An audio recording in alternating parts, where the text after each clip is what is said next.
Bien, esta va a ser ya la introducción propia del libro de Jacques Ellul, de Anarquía y Cristianismo. Tal vez unos últimos breviarios previo a esto, aparte de que es de la editorial Hus, y lo traduce al español Javier Sicilia. Sí, Sicilia, aquel que por causa de la muerte de su hijo termina encabezando un movimiento aquí en México que se opone o busca oponerse mediante cierto tipo de pacifismo a los movimientos criminales y a la guerra que se está haciendo por parte de Calderón de la guerra contra el crimen organizado, porque se da cuenta de que se está volviendo más violento el asunto y en lugar de ganar la guerra termina perdiéndose la guerra contra el crimen organizado. Entonces Javier Sicilia hace una protesta. Este mismo Javier Sicilia es quien se dedica a traducir a Jacques Ellul. Ahora, con esto dicho, también debe decirse que Jacques Ellul propiamente se encuentra como cristiano evangélico y como anarquista siempre cuestionado por ambas partes, más yo creo por el pensamiento cristiano reformado. Si uno observa al cristianismo reformado de Estados Unidos o de Inglaterra, tienden a ser un poquito más dóciles que incluso el cristianismo de Francia. El cristianismo de reforma de Francia es de donde viene Calvino, ¿no? Entonces es un cristianismo más pensante, un cristianismo reformado más pensante, del cual viene Jean Calvin o bien Juan Calvino, que trata de hacer cuestionamientos al respecto, y en Francia se queda en cuestionamientos, tal que por ejemplo esto molesta a la autoridad cuando va comenzando la reforma y se da la tragedia de la Noche de los Hugonotes. Esto es previo a la tragedia que ocurre en Alemania, esto es en Europa, en Alemania, cuando se rompen los cristales de las sinagogas judías por parte del movimiento nazi. Entonces realmente es de las grandes tragedias de Europa, de lo que ocurre, de la respuesta de la autoridad al movimiento reformado francés. Ahora bien, con este contexto dicho, obviamente Jacques Ellul entra en cuestionamientos por parte del cristianismo evangélico. Piensas en México por parte del cristianismo pentecostal hacia una persona que dice, oye, ¿sabes qué? Yo soy cristiano, pero yo soy más adecuado al movimiento anarquista. Esto no es propio del movimiento cristiano protestante, de la reforma moderada o reforma magisterial. Voy a hacer el breviario cultural sobre lo que es la reforma magisterial o reforma moderada.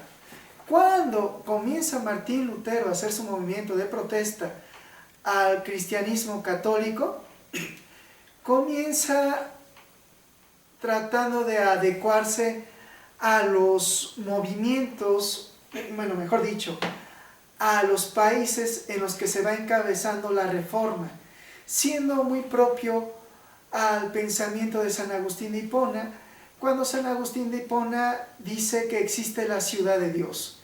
En ese sentido, cada movimiento reformado magisterial trata de adoptar como ciudad de Dios a las ciudades o estados que les van dando cobijo y les van dando tolerancia, o bien van diciendo, bueno, ahora vamos a ser cristianos de esta parte reformada.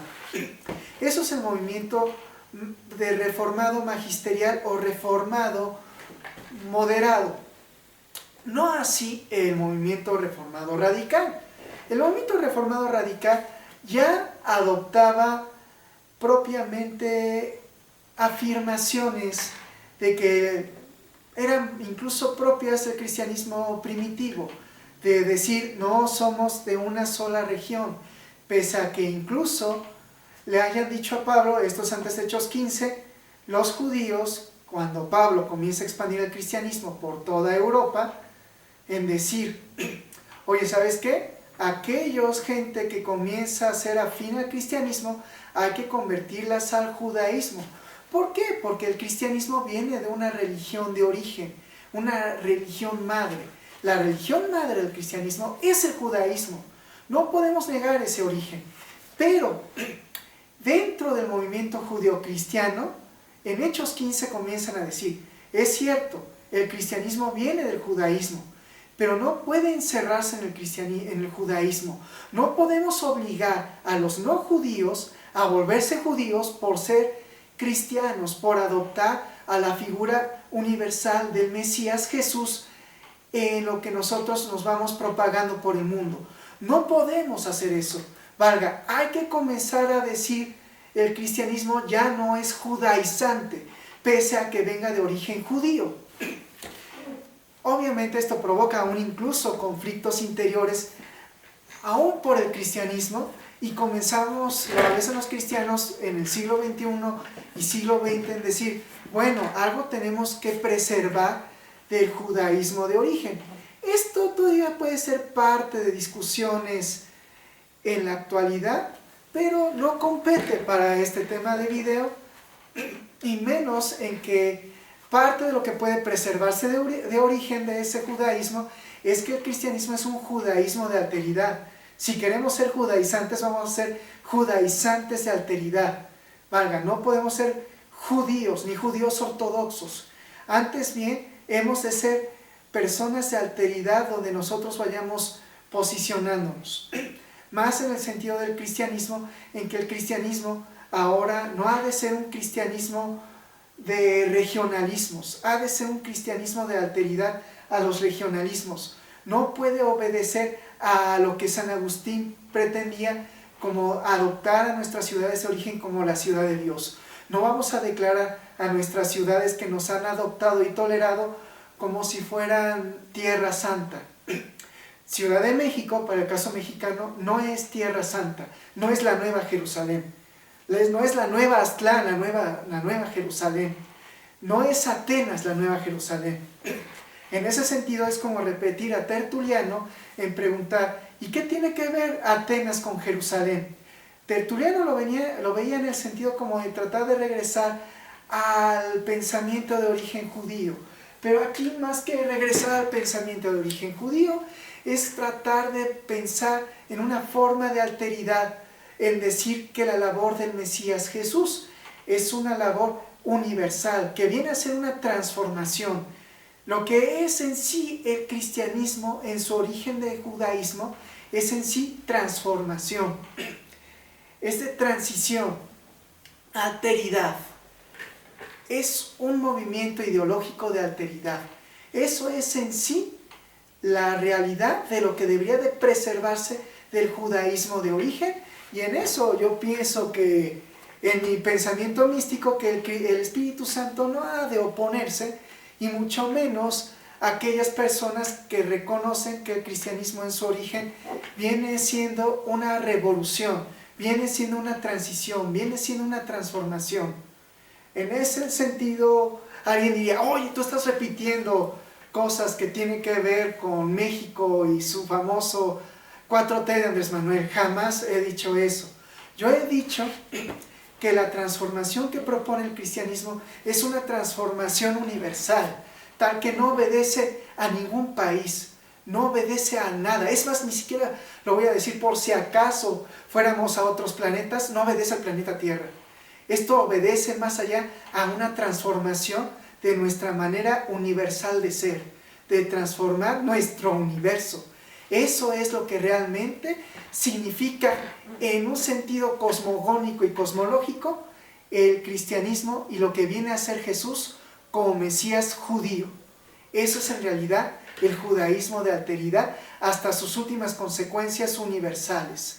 Eso es lo que viene a ser interpretado por parte del concilio de Hechos 15 acerca de cómo ha de verse por parte de los judeocristianos su labor acerca de lo que es la labor de Dios en la historia para transformación del ser humano y rescatar el propósito creativo del ser humano.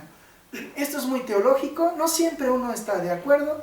Por ejemplo, yo como alguien que aspira a dedicarse a la ciencia, yo siempre digo, no existe tal cosa como propósito, pero hay un propósito cuando uno se encuentra con la figura de Dios en su manera mística, cuando la salvación te encuentra. Cuando la salvación te encuentra, Dios viene a darte un propósito de vida, que a veces ese propósito de vida no siempre es un propósito de vida ni siquiera tan elevado como uno quisiera, ¿no?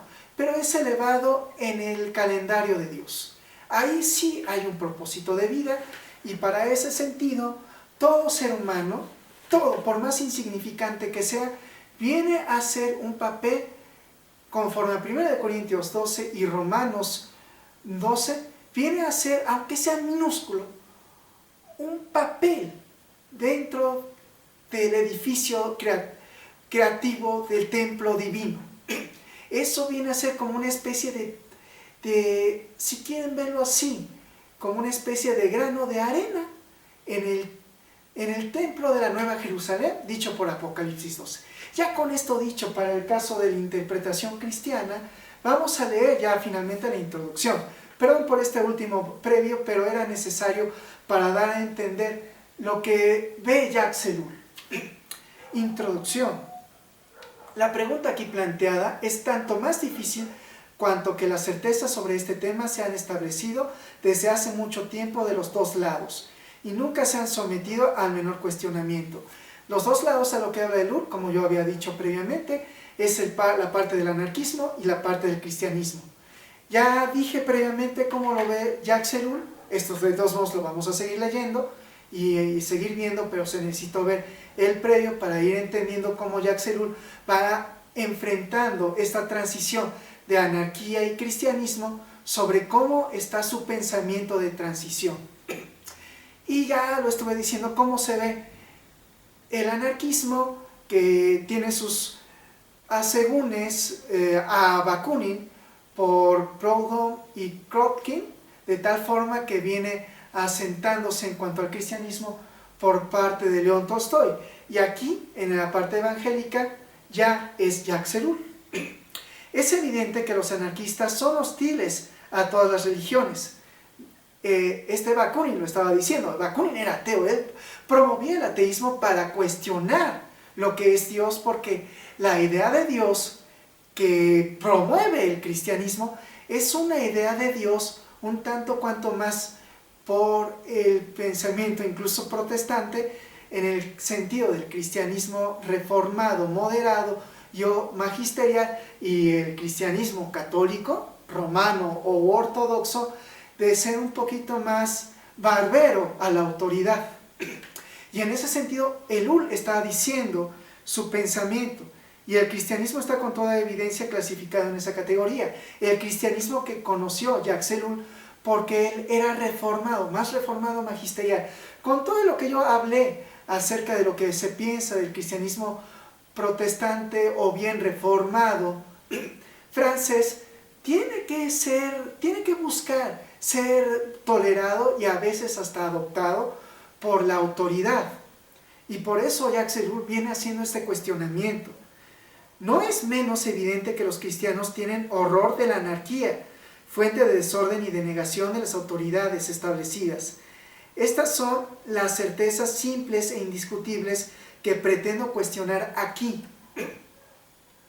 Pero tal vez, como lo reclamaban los estudiantes en 1968, no sobra señalar desde dónde hablo. Soy cristiano, no de origen ni de familia, sino por movimientos, sino por conversión. Cuando era joven sentía horror por los movimientos fascistas. El 10 de febrero de 1934 me había manifestado contra la Cruz de Fuego en el plano intelectual. Estaba fuertemente influido por Marx, y no niego que esta influencia se sostenía menos por el valor intelectual de su obra que por circunstancias personales familiares. Mi padre perdió su empleo después de la crisis de 1929, y hay que recordar lo que podía ser un desempleado en 1930. Individuales como estudiante había participado en muchos enfrentamientos con la policía. Aquí doy un breviario, mejor dicho, me voy deteniendo, voy a irlo viendo página por página. Estamos en la página 5. Obviamente ya sabemos que hay libros que comienzan con una forma de índice de páginas romanas. Aquí no se hizo así, sino que la página 1 es la página 1 física, hasta la página 4 física, que es en sí la bibliografía del libro. Y la página 5 física debería ser la página 1 para ciertas bibliografías. Pero aquí se decidió por la parte de la editorial Hus que la página 5 sea la página 1 que comienza a leerse. Sigo tratando en que Jacques Ellul, primero, cuando se habla de los movimientos de 1968, cuando uno como mexicano piensa, 1968, la tragedia del 68, pero si tú vas a Francia, a veces vas a Estados Unidos u otros lados del mundo, y hablas del 68, ellos hablarán de sus movimientos nacionales, de lo que fue el 68. Para México, el 1968 fue el movimiento de la tragedia del gobierno de Gustavo Díaz Ordaz a los movimientos del Politécnico y de la Universidad Nacional Autónoma de México y otras universidades privadas que buscaban una transformación de su sociedad, y obviamente comienzan a hacer un cuestionamiento, el cuestionamiento que uno podría hacer en la actualidad al PRI en decir, oye, tú vienes del movimiento de la Revolución Mexicana, ¿qué pasó con el pensamiento de Ricardo Flores Magón? ¿A dónde lo tiraste a la basura? En cambio, y esto se puede hacer desde el México actual, tú pretendiste adoptar al movimiento neoliberal, en lugar de adoptar a la narcosolidaridad, pretendiste adoptar mejor al anarcocapitalismo o neoliberalismo. Adoptaste al neoliberalismo cuando es todo lo contrario del movimiento anarquista de Ricardo Flores Magón. ¿Qué fue lo que pasó contigo, PRI? ¿Por qué traicionaste tu historia?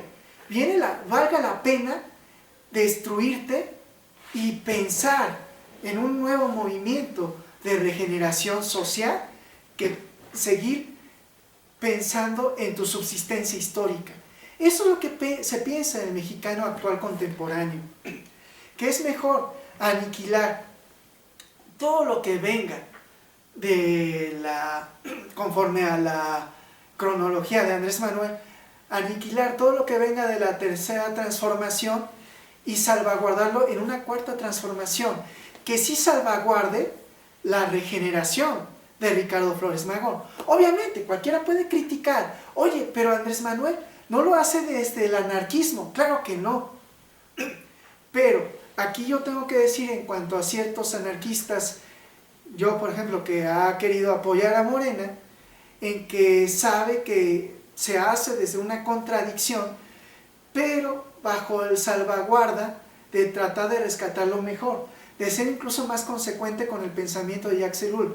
Ellul piensa, y esto es un adelanto, que el anarquismo, y esto también conforme al pensamiento de Rocker, de que uno no puede pelearse con los movimientos de organización, entonces tienes que adaptarte a tu sociedad y comenzar lo que es la transformación social a partir de decir, bueno, me voy a adaptar a mi sociedad, y a partir de esta adaptación comienzo a hacer cuestionamientos que provoquen girar la ardilla, vamos a decirlo de esta manera mexicana, girar la ardilla para que las personas comiencen a cuestionarse y decir, puede haber una sociedad mejor.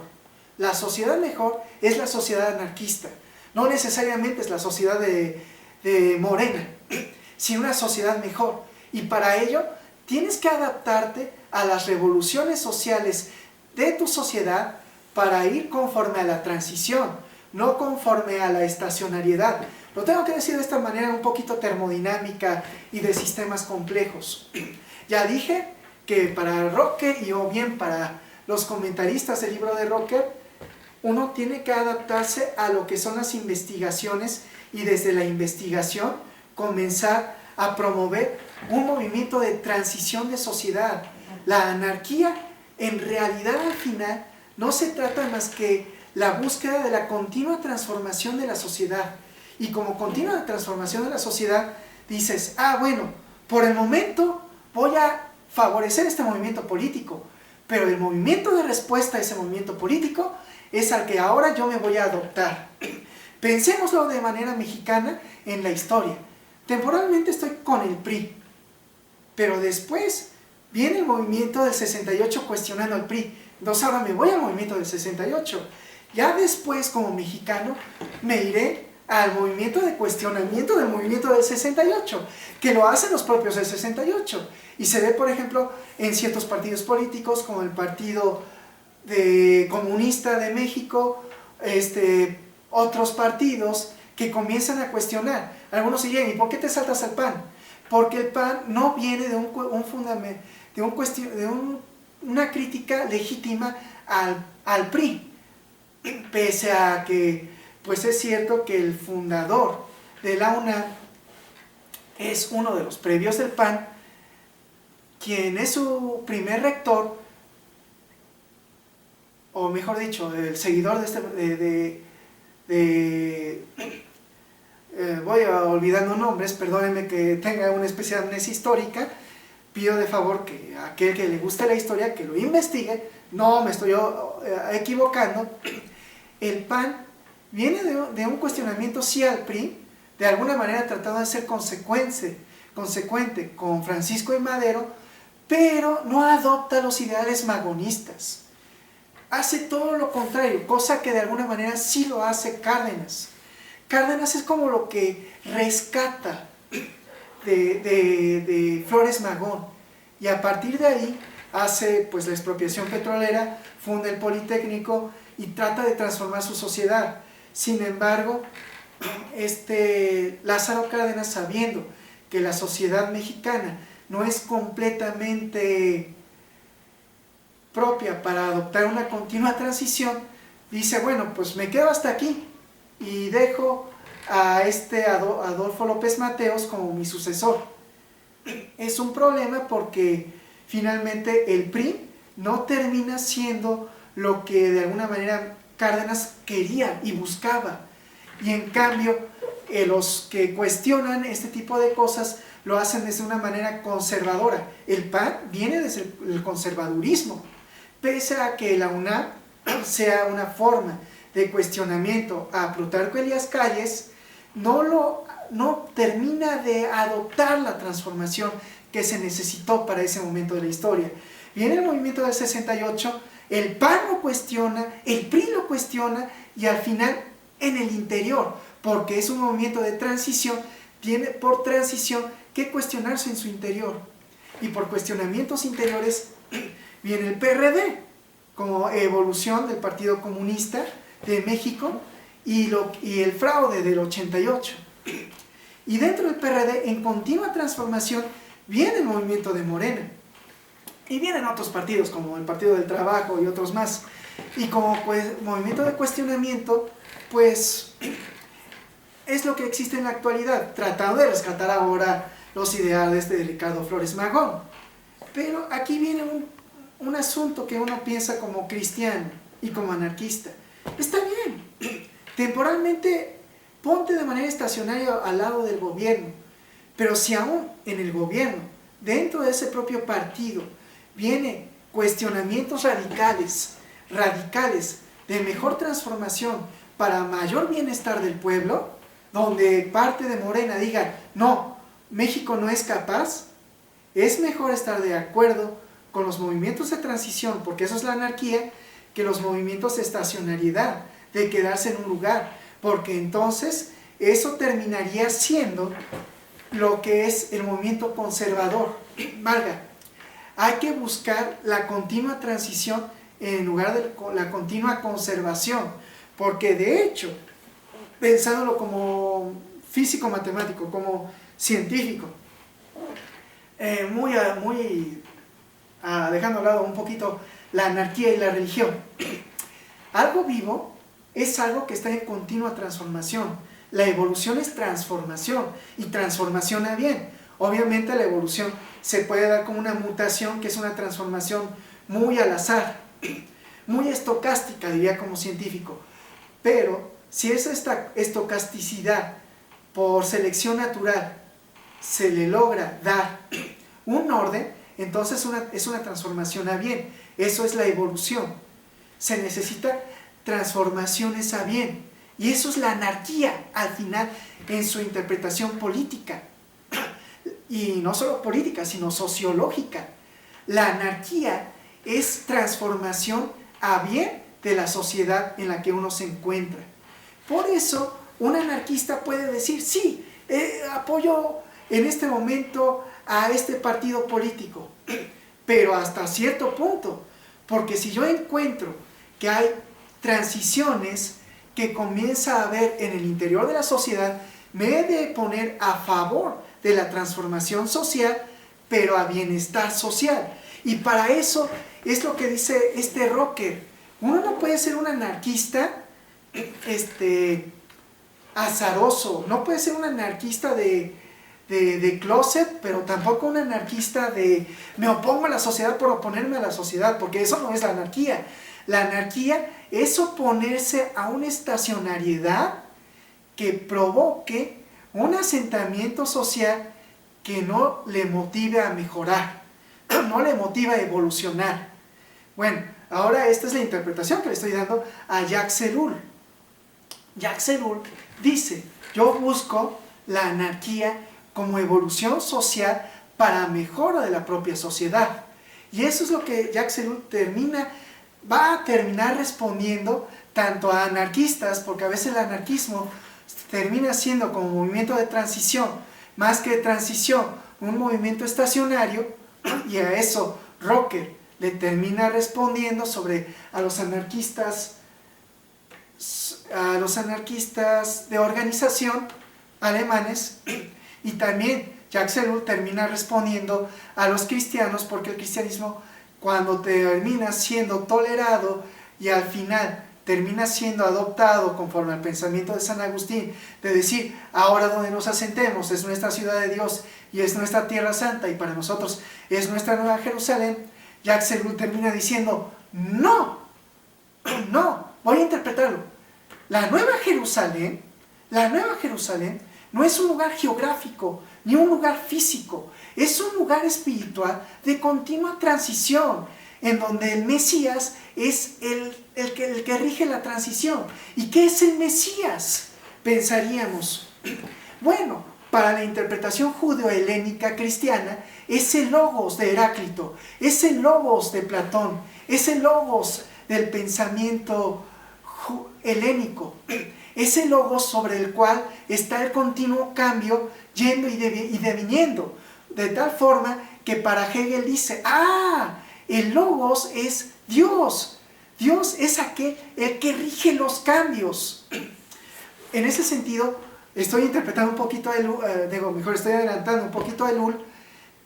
El logos o la ley que esperaríamos los anarquistas, sobre el cual ha de girar la solidaridad humana como algo natural, es una ley natural del universo. Algunos dicen, oye, es que no es una ley. Las leyes en la actualidad, interpretación de la filosofía de la ciencia, como que ya no quedan. Alguien diría, pues es la continua costumbre irreversible en la cual se rige el universo, si es que alguien lo quiere interpretar conforme la actual filosofía de la historia. Es esa continua costumbre irreversible en la cual el universo no puede evitar acostumbrarse. Eso es Jesús para el pensamiento cristiano filosófico, pero de tal manera que para abrirse y no decir que Jesús es la gravedad o cuestiones que no es eso lo que querían decir los primeros cristianos, sí lo es en el sentido de la solidaridad humana, en el sentido de la armonía humana. Eso es Jesús, eso es el Cristo, eso es el Logos, eso es el Verbo, eso es la palabra, eso es la razón. Y por esa misma consecuencia de argumentación, o bien silogismo, perdón que me ponga muy académico, pero quiero evitar incluso algunas palabras que ya estoy diciendo y como que puede confundir, y yo espero no confundir más. Eso es lo que busca el cristianismo. Y es lo que Jacques Ellul está diciendo. Eso es. La Nueva Jerusalén no es en absoluto un lugar geográfico, no es Jerusalén física. La Nueva Jerusalén no es Roma. La Nueva Jerusalén o la ciudad de Dios no es ni Ginebra, no es donde se asiente una religión. No es eso. No es ni siquiera donde yo me esté congregando. No es el edificio físico. La Nueva Jerusalén es en realidad la comunidad orgánica en la cual yo me encuentre. Le estoy dando una interpretación ahorita ya teológica, pero esta interpretación teológica yo espero que pueda servir para las siguientes lecturas que voy a seguir dando hoja por hoja al libro de Jacques Ellul. Esto es por parte de la introducción.